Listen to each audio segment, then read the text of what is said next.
राधे राधे दोस्तों, जय श्री कृष्ण। पंचांग के अनुसार कामदा एकादशी चैत्र माह के शुक्ल पक्ष की कामदा एकादशी 19 अप्रैल 2024 को मनाई जाएगी। मान्यता है कि इस दिन भगवान विष्णु की पूजा करने से सभी मनोकामनाएं पूर्ण होती हैं और व्रत रखने वाले मनुष्यों को मोक्ष की प्राप्ति होती है।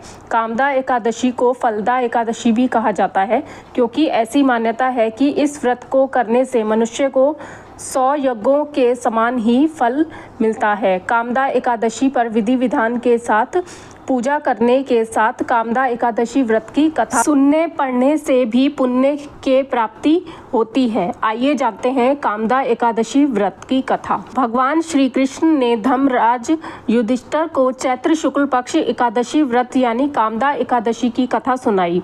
रघुकुल के राजा दिलीप ने भी कामदा एकादशी की इस कथा को अपने गुरु वशिष्ठ से सुना था। प्राचीन काल में पुंडरीक नाम का एक राजा था जो भोग विलास में डूबा रहता था। उसके राज्य में ललित और ललिता नाम के स्त्री और पुरुष रहा करते थे। दोनों में अथाह प्रेम था। एक दिन राजा की सभा में ललित गीत गा रहा था, लेकिन तभी उसका ध्यान उसकी पत्नी पर चला गया और उसका स्वर बिगड़ गया। यह देखकर राजा पुंडरीक बहुत क्रोधित हुआ और उसने क्रोध में आकर ललित को राक्षस बनने का श्राप दे दिया।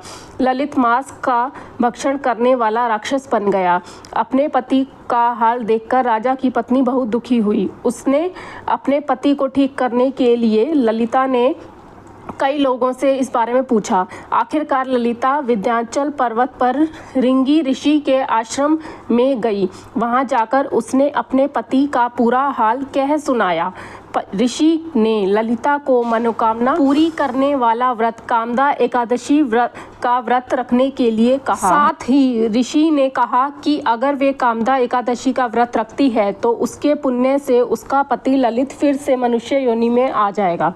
ललिता ने भगवान विष्णु का ध्यान करते हुए विधि विधान के साथ कामदा एकादशी का व्रत किया।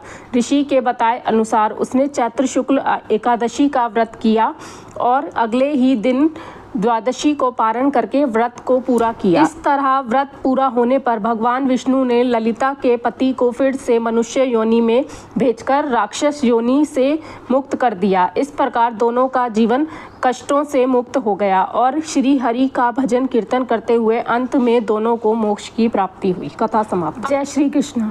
अब सुनिए आरती। ओम जय जगदीश हरे स्वामी, जय जगदीश हरे। भक्त जनों के संकट क्षण में दूर करे। ओम जय जगदीश हरे।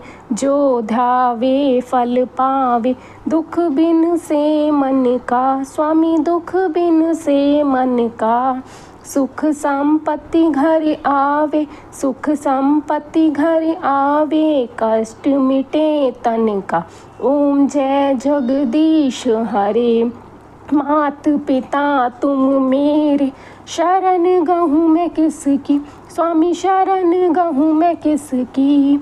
तुम बिन और न दूजा, प्रभु बिन और न कोई, आस करूँ मैं जिसकी। ओम जय जगदीश हरे। तुम पूरन परमात्मा, तुम अंतर्यामी, स्वामी तुम अंतर्यामी। पार ब्रह्म परमेश्वर तुम सबके स्वामी। ओम जय जगदीश हरे।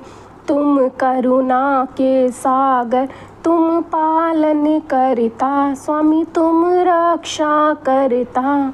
मैं मूरख खल कामी, मैं सेवक तुम स्वामी, कृपा करो भरता। ओम जय जगदीश हरे। तुम हो एक अगोचर, सबके प्राणपति, स्वामी सबके प्राणपति। किस विध मिलूं दया में, काहे विध मिलूं मेरे भगवन, तुमको मैं कुमति। ओम जय जगदीश हरे। दीन बंधु दुख हरता, ठाकुर तुम मेरे, स्वामी रक्षक तुम मेरे। अपने हाथ उठाओ, अपनी शरण लगाओ, द्वार पड़ा मैं तेरे। ओम जय जगदीश हरे। विषय विकार मिटाओ, पाप हरो देवा, स्वामी कष्ट हरो देवा। श्रद्धा भक्ति बढ़ाओ, श्रद्धा प्रेम बढ़ाओ, संतन की सेवा। ओम जय जगदीश हरे। तन मन धन और संपत्ति सब कुछ है तेरा, तेरा तुझको अर्पण क्या लागे मेरा।